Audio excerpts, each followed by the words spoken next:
El viento helado de octubre se colaba por las rendijas de la vieja ventana, silbando una melodía de abandono que ya formaba parte del paisaje sonoro de la vida de Elena. Viuda desde hacía 3 años, el peso del mundo no solo descansaba sobre sus hombros, sino que también se reflejaba en los rostros pálidos y, a menudo, hambrientos de sus 3 hijas, Sofía, la mayor, de 10 años. Poseedora de una madurez prematura y unos ojos tan oscuros como la noche sin luna, Isabel, de 7, de espíritu indomable y una risa cristalina que, a pesar de las circunstancias, aún lograba brotar. Y la pequeña Clara, de tan solo 4, ajena en su inocencia a la lucha diaria de su madre. La pérdida de Carlos, su esposo, en un trágico accidente minero, no solo les había arrebatado el pilar emocional y económico, sino que también las había sumido en una espiral descendente de pobreza y desamparo. Vivían arrinconadas en una pequeña y decrépita casa de alquiler en el barrio más humilde de San Esteban, un pueblo minero que había visto mejores días. Elena trabajaba incansablemente, doblando su cuerpo en las casas de familias adineradas, lavando ropa ajena, limpiando suelos que no eran suyos. Sintiendo el ardor en sus manos agrietadas y el punzante dolor en su espalda al final de cada jornada. Sin embargo, el dinero nunca era suficiente. Cada moneda ganada se evaporaba rápidamente, apenas cubriendo los gastos más esenciales, un puñado de maíz, un poco de aceite rancio, el constante miedo al desalojo. La lástima era el pan de cada día, un sentimiento amargo que la gente del pueblo les ofrecía junto con sobras o ropa desgastada, una caridad que a Elena le quemaba en el alma, pero que aceptaba por sus hijas. La noticia llegó en forma de un sobre grueso, con el sello notarial y el membrete de la municipalidad, entregado por un joven mensajero con la mirada baja, como si se avergonzara de su misión. Dentro, una carta lacónica y formal que la invitaba a presentarse ante el alcalde, don Ricardo Solís, un hombre conocido tanto por su pomposidad como por sus ocasionales actos de dudosa benevolencia. Con el corazón apretado y una mezcla de esperanza y escepticismo, Elena se puso su mejor, aunque descolorido, vestido y se dirigió a la alcaldía, dejando a Sofía al cuidado de sus hermanas con la promesa de volver pronto. La oficina del alcalde Solís era un contraste flagrante con la vida de Elena, techos altos, muebles de caoba pulida, y el olor a tabaco caro y a papel nuevo. El alcalde, un hombre corpulento de barba cuidada y un traje impecablemente planchado, la recibió con una sonrisa forzada que no llegaba a sus ojos. «Siéntese, doña Elena. Ha venido por el asunto del terreno, ¿verdad?», comenzó, yendo directamente al grano con un tono que denotaba prisa y superioridad. El alcalde explicó que, en un gesto de compasión y solidaridad municipal, y en vista de su lamentable situación, el consejo había decidido cederle un pequeño terreno. Un pedazo de tierra que, para ser honestos, nadie quería. Era una parcela abandonada en el borde occidental del pueblo, conocida localmente como el Baldío del Diablo o la Tierra Muerta. Llevaba décadas sin ser cultivada, cubierta de maleza impenetrable y considerada estéril y salitrosa, cerca de los viejos depósitos de chatarra. Es un gesto, Elena. Un pequeño capital para que pueda quizás, plantar algo, construir un corral, lo que sea. No es mucho, pero es algo. Lo hacemos por sus hijas, concluyó Solís, enfatizando la palabra lástima sin pronunciarla. La vergüenza y el alivio lucharon en el pecho de Elena. Era un regalo, sí, pero un regalo de descarte, una limosna de tierra. Sin embargo, no estaba en posición de rechazarlo. Agradeció con una voz apenas audible, firmó los documentos que le pusieron delante sin leer las letras pequeñas, y salió de la oficina con una llave oxidada en la mano y el acta de propiedad en el bolsillo, sintiendo el peso de la caridad y la nueva responsabilidad. El baldío del diablo. Su baldío del diablo. Tenía que verlo. La mañana siguiente, Elena se levantó antes de que el gallo cantara, sintiendo una punzada de energía mezclada con un profundo temor. Había dormido poco, la imagen del baldío del diablo rondando en su mente. Era la primera vez en años que poseía algo más que deudas y unos cuantos muebles raídos. Despertó a Sofía, la cual, con una seriedad impropia de su edad, se encargó de las más pequeñas y de preparar el escaso desayuno. Armada con una pala vieja que le había prestado su vecina y un machete mellado, Elena se dirigió al borde occidental del pueblo. El sol apenas asomaba sobre las colinas, tiñendo el cielo de naranjas y violetas pálidos, cuando Elena llegó a la parcela. El apodo de la tierra muerta no le hacía justicia. La cerca de alambre de púas estaba caída y corroída por el óxido, apenas delimitando un espacio donde la naturaleza había reclamado su dominio con una ferocidad vengativa. El terreno, de aproximadamente medio acre, era un caos de zarzas espinosas, maleza tan alta como un hombre y raíces retorcidas que parecían garras oscuras aferradas a la tierra. Había piedras grandes, musgosas, y un silencio opresivo, roto solo por el zumbido de los insectos.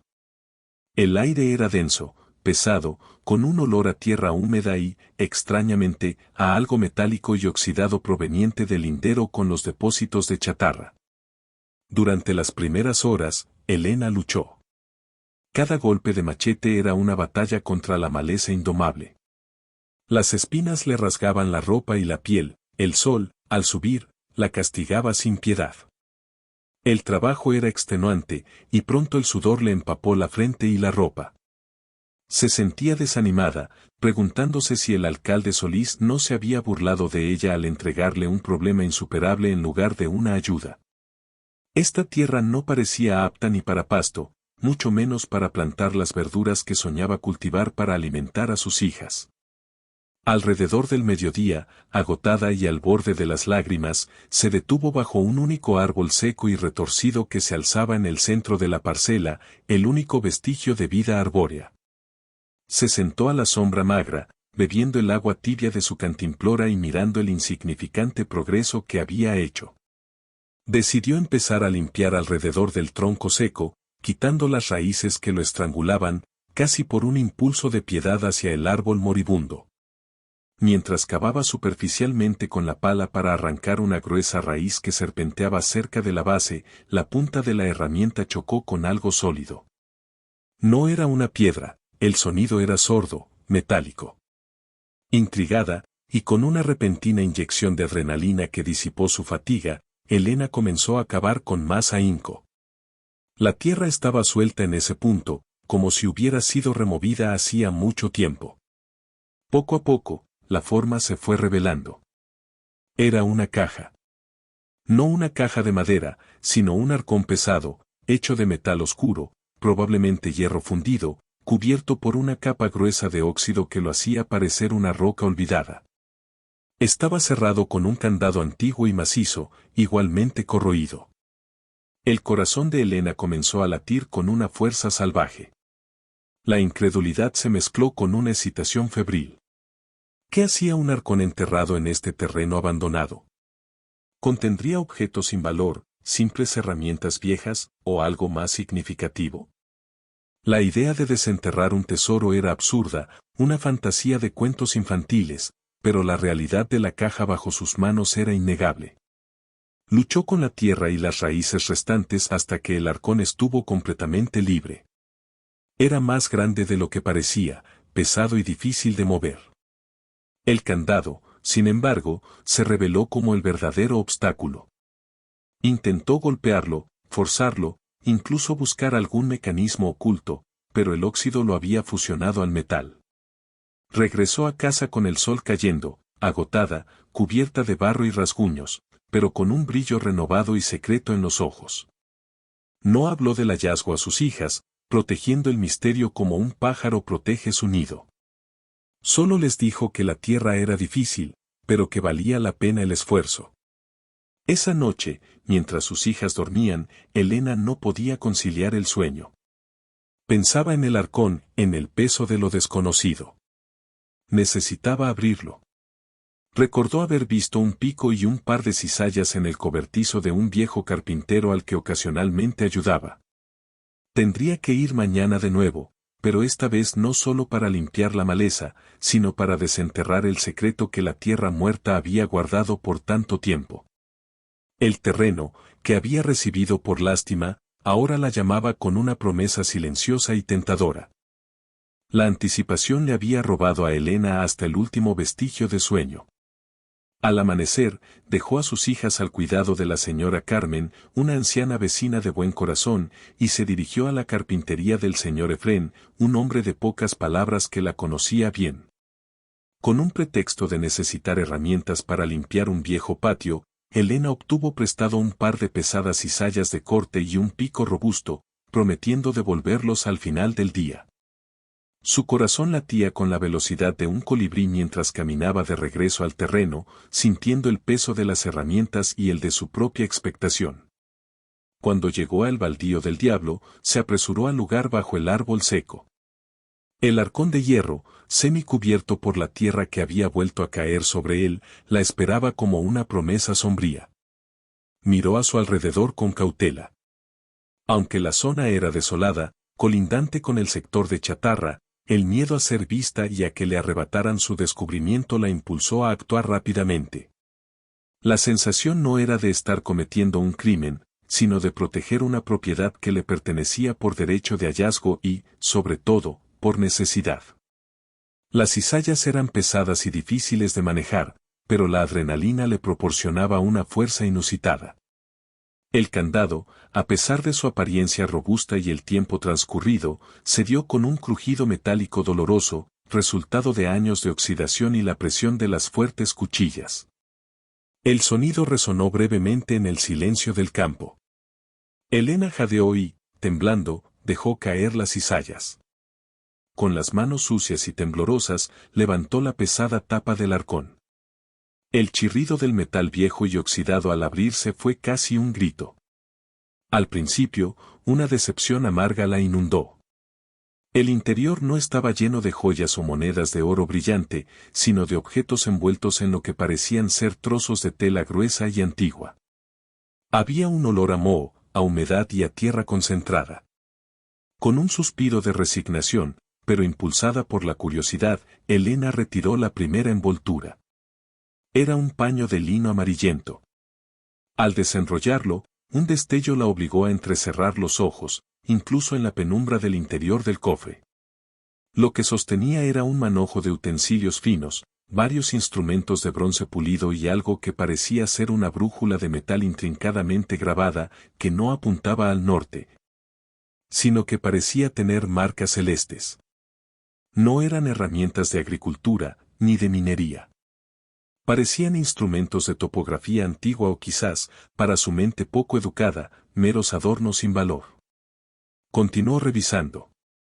Debajo de estos objetos, envueltos con sumo cuidado en cuero curtido, encontró una serie de planos y mapas enrollados, atados con una cuerda reseca. Eran pergaminos gruesos, amarillentos por el tiempo, con caligrafía elegante y dibujos técnicos precisos. No podía entender gran parte de lo que estaba dibujado, había símbolos extraños, cálculos complejos y lo que parecían ser diagramas de ingeniería o arquitectura muy detallada. Uno de los mapas, sin embargo, capturó su atención. Era un esquema de la propia área de San Esteban, pero con detalles geográficos que no coincidían con la realidad actual. Había marcas en el pergamino que indicaban la ubicación de vetas, no de mineral de hierro, que era lo que se extraía en la zona, sino de algo identificado con un símbolo químico que Elena no conocía. El hallazgo más impactante, sin embargo, estaba al fondo. En un pequeño compartimento secreto dentro del arcón, protegido por una lámina de cobre, había un puñado de pequeñas piedras oscuras y opacas, envueltas en terciopelo negro que se deshacía al tacto. No eran diamantes ni gemas preciosas, su aspecto era terroso y sin brillo, pero tenían un peso considerable para su tamaño, y al frotarlas ligeramente, desprendían un leve pero perceptible brillo verdoso en la oscuridad. Casi como una brasa apagada. Junto a ellas, había una pequeña libreta de cuero, escrita con una letra diminuta y clara, en un idioma que Elena reconoció como español antiguo. Era un diario. Se sentó sobre la tierra, el corazón latiéndole dolorosamente en el pecho. Esto no era chatarra, ni un puñado de monedas olvidadas. Era un secreto. Un secreto que alguien se había esforzado en ocultar con meticulosidad y que implicaba un conocimiento profundo de la tierra bajo sus pies. El terreno que recibió por lástima no era tierra muerta, era un cofre sellado. La revelación la golpeó con la fuerza de un rayo. El valor no estaba en la superficie, en la maleza, sino en lo que estos planos y piedras representaban. Este hallazgo cambiaba radicalmente el significado de su propiedad y, potencialmente, el destino de sus hijas. Pero, ¿qué eran exactamente esas piedras? Y lo más importante, ¿por qué habían sido enterradas y olvidadas? Elena guardó con sumo cuidado el arcón, cubriéndolo de nuevo con maleza y ramas para que pareciera una simple pila de tierra y escombros. Se llevó consigo los planos enrollados, los instrumentos extraños, el puñado de piedras opacas y, lo más importante, el pequeño diario de cuero. Regresó a casa justo a tiempo para la cena, su mente bullendo con pensamientos y su cuerpo vibrando con una energía nerviosa que intentaba disimular ante la mirada inquisitiva de Sofía. Esa noche, cuando el silencio se apoderó de la pequeña casa y la luz de la lámpara de aceite proyectaba sombras alargadas sobre la pared, Elena se dedicó a descifrar el diario. Estaba escrito por un hombre llamado Ignacio Soria, un ingeniero y geólogo, según se describía en las primeras páginas. La caligrafía, aunque antigua, era legible, y el relato comenzó a desplegarse ante Elena como un tapiz de secretos del pasado. El diario databa de finales del siglo XIX. Ignacio Soria había sido contratado por una compañía minera extranjera para evaluar el potencial de la región de San Esteban. El ingeniero relató su creciente desilusión con la compañía, que solo estaba interesada en el mineral de hierro más superficial y fácil de extraer, ignorando otros depósitos geológicos más profundos. Soria, un hombre de ciencia y ética, había descubierto algo extraordinario justo debajo de lo que hoy era el baldío del diablo. No era oro ni plata, sino un mineral raro, al que se refería con términos técnicos que Elena no entendía, pero que describía como el metal del futuro, con propiedades inusuales para la conductividad y resistencia. El símbolo químico garabateado en los planos, el mismo que identificaba las vetas, era lo que él llamaba la llave de la nueva era. El ingeniero estimaba que el yacimiento era vasto y de una pureza excepcional. Soria confesó en las páginas que se había enfrentado a la compañía. Querían explotar el yacimiento de manera rápida e irresponsable, destruyendo el ecosistema local y pagando salarios miserables. Él se negó a entregarles la información completa. Sintiendo que su vida estaba en peligro y temiendo que el tesoro geológico cayera en manos de quienes solo buscaban lucro sin escrúpulos, decidió ocultar el descubrimiento. En sus últimas entradas, Soria explicaba que había extraído una pequeña muestra de la veta más rica, las piedras que Elena tenía en sus manos. Y había enterrado el arcón con los planos y los instrumentos de medición bajo el árbol seco que, en ese entonces, era un joven retoño que él mismo había plantado como marcador. El terreno superficial, salitroso y pobre, era la máscara perfecta para el secreto. Escribió que esperaba que, con el tiempo, la tierra cayera en manos de alguien con necesidad, que pudiera usar el descubrimiento no solo para su propio beneficio, sino también para revitalizar el pueblo de San Esteban, cuando la codicia de los viejos poderes haya menguado.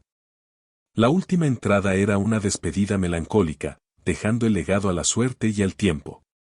Elena leyó las últimas palabras de Soria, que hablaban de esperanza y redención, con la garganta anudada. Las lágrimas no eran de lástima por sí misma, sino de la comprensión monumental del secreto que ahora custodiaba. El arcón no contenía dinero, contenía información, la forma de crear riqueza, una verdad geológica que superaba por mucho el valor de cualquier joya. Las piedras opacas eran muestras de ese metal, y los planos, la hoja de ruta hacia la veta. Se dio cuenta de que el alcalde Solís y el consejo habían cedido el terreno a la viuda pobre precisamente porque era inútil para la agricultura y nadie lo quería, una muestra cínica de caridad sin riesgo. No tenían idea de lo que yacía a unos pocos metros bajo la superficie. Ahora, Elena poseía la clave de una fortuna y, con ella, la carga de una inmensa responsabilidad. Tenía que ser inteligente, cautelosa, y sobre todo, mantener el secreto. El ingeniero Soria había sido perseguido por la codicia, y ella no quería ser la siguiente. Su primer paso era descifrar qué mineral era exactamente y cómo se podía vender o explotar legalmente. La ignorancia podía ser tan peligrosa como la avaricia de otros. El conocimiento, comprendió Elena, era su única arma. El diario de Ignacio Soria le había dado el qué y el dónde, pero le faltaba el cómo y el cuánto. Las palabras metal del futuro, conductividad y el símbolo químico extraño no eran suficientes. Necesitaba identificar el mineral y confirmar la autenticidad de los planos sin despertar sospechas en San Esteban, un pueblo donde la noticia se propagaba más rápido que un incendio en el secarral. Durante varios días, Elena se sumergió en una doble vida. Continuó con sus extenuantes trabajos de limpieza y lavandería para mantener las apariencias y el sustento diario. Pero cada noche, después de acostar a las niñas, se convertía en una estudiante. Utilizó el poco dinero que le quedaba para comprar un viejo libro de química básica y geología de segunda mano en el mercado. Aprendió a descifrar los símbolos y diagramas de los planos con la ayuda de la libreta de Soria, que servía como un rudimentario glosario técnico. Fue un proceso lento y arduo. Elena, cuya educación formal había terminado temprano debido a la necesidad de trabajar, luchó contra la fatiga y la complejidad de la ciencia. Finalmente, después de muchas noches en vela y con la ayuda de un viejo manual de mineralogía que encontró en la biblioteca municipal, identificó el mineral. El símbolo químico y las descripciones de Soria apuntaban inequívocamente al coltán, columbita tantalita, aunque en el siglo XIX Soria lo había catalogado como un compuesto de tantalio y niobio, describiendo con exactitud sus propiedades superconductoras. El coltán. El nombre resonaba en la actualidad como sinónimo de tecnología de punta, microelectrónica y, por ende, de un valor astronómico.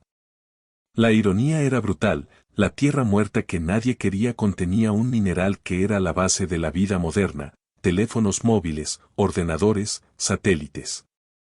Con el mineral identificado, el problema se tornó logístico y legal. No podía simplemente excavar y empezar a vender piedras, la explotación minera requería permisos, equipos y, sobre todo, una cantidad considerable de capital inicial que no poseía.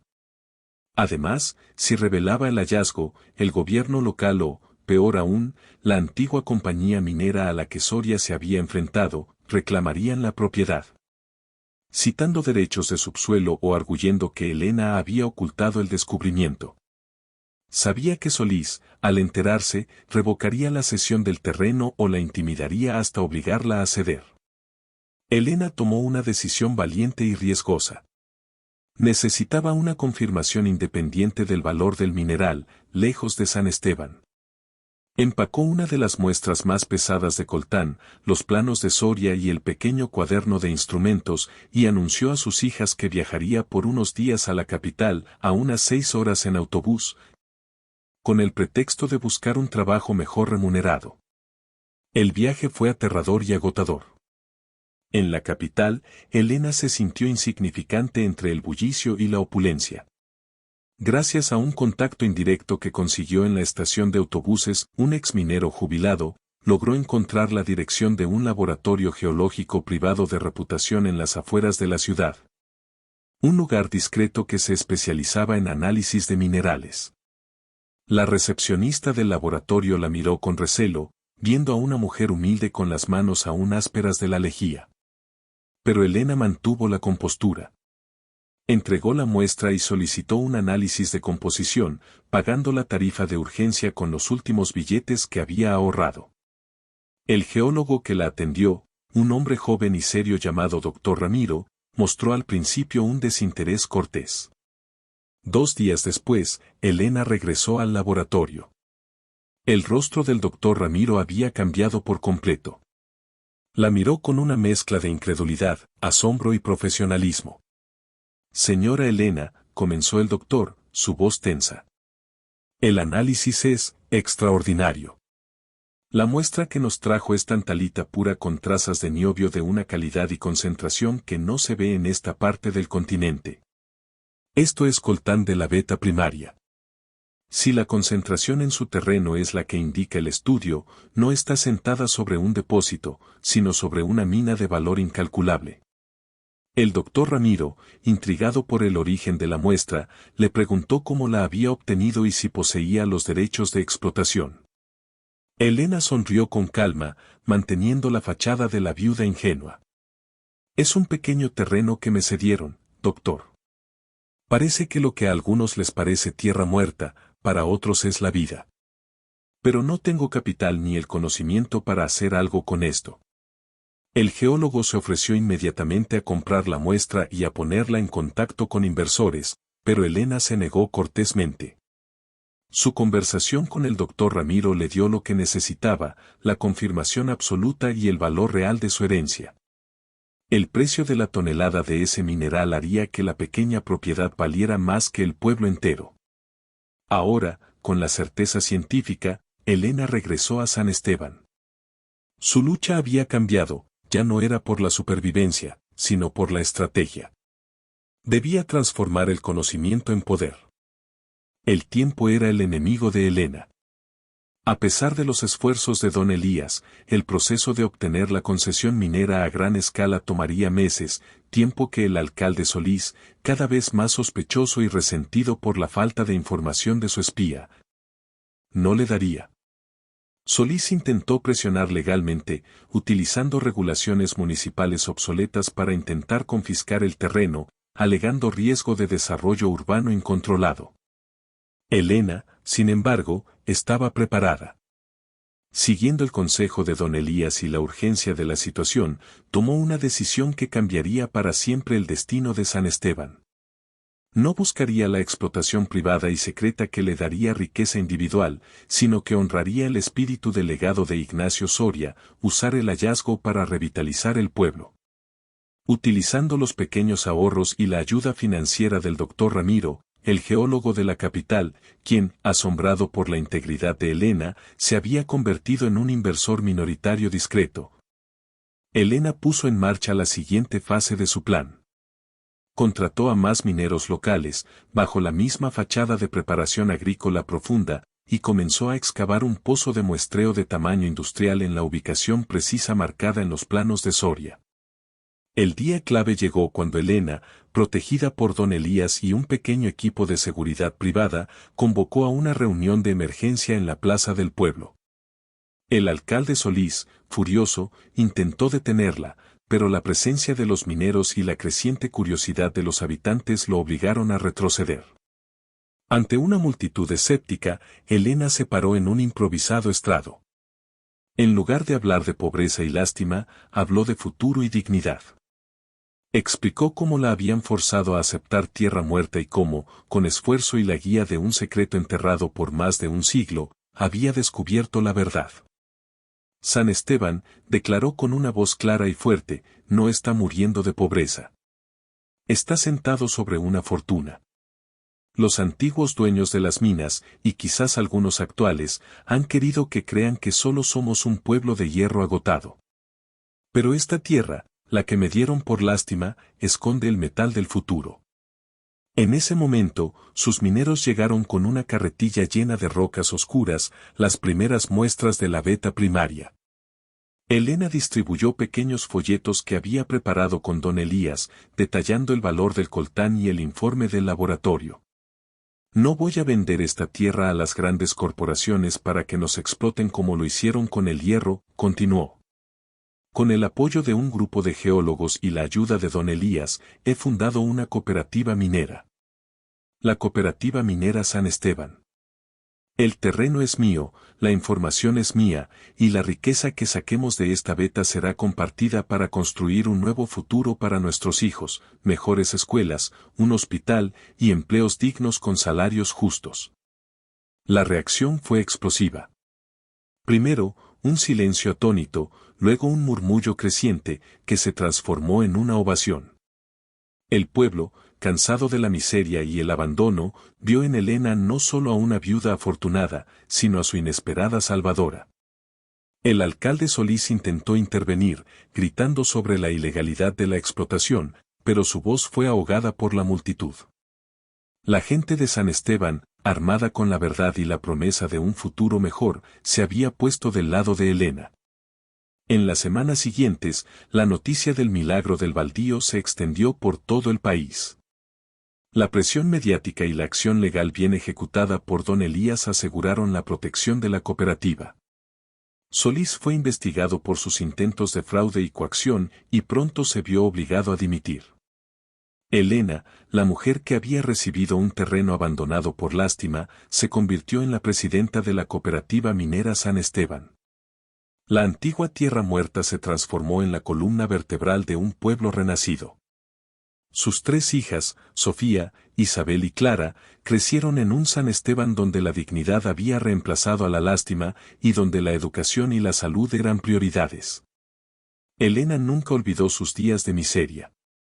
Ella entendió que la verdadera fortuna no era solo el coltán, sino el legado de un hombre que se negó a que la riqueza cayera en manos de la codicia. Y la fuerza que encontró en sí misma al pasar de ser una receptora de caridad a la dueña de su propio destino y el motor de la esperanza de todo un pueblo. El eco de la miseria había sido reemplazado por el sonido vibrante de la nueva era. De vuelta en San Esteban, Elena irradiaba una nueva calma y determinación. Había dejado de ser la viuda desamparada, era ahora la guardiana de un tesoro invaluable y la estratega en una compleja partida de ajedrez contra las fuerzas de la codicia local, representadas por el alcalde Solís.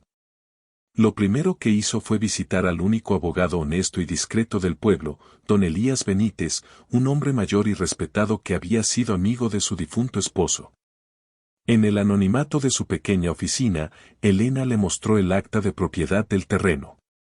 Don Elías revisó los documentos con minuciosidad. Es simple, Elena. El título es limpio, la transferencia es legal.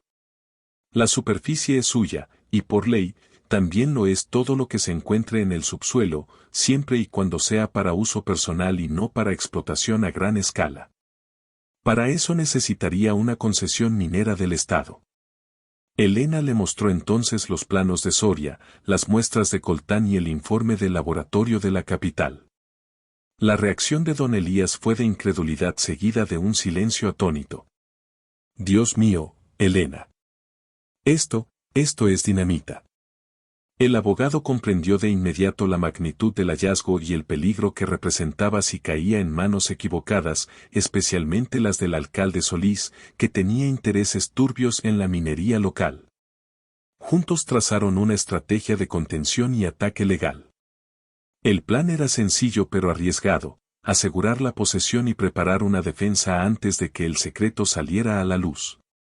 Don Elías se encargaría de iniciar discretamente los trámites de registro de una pequeña empresa familiar para la explotación de recursos naturales, una fachada legal para empezar a moverse.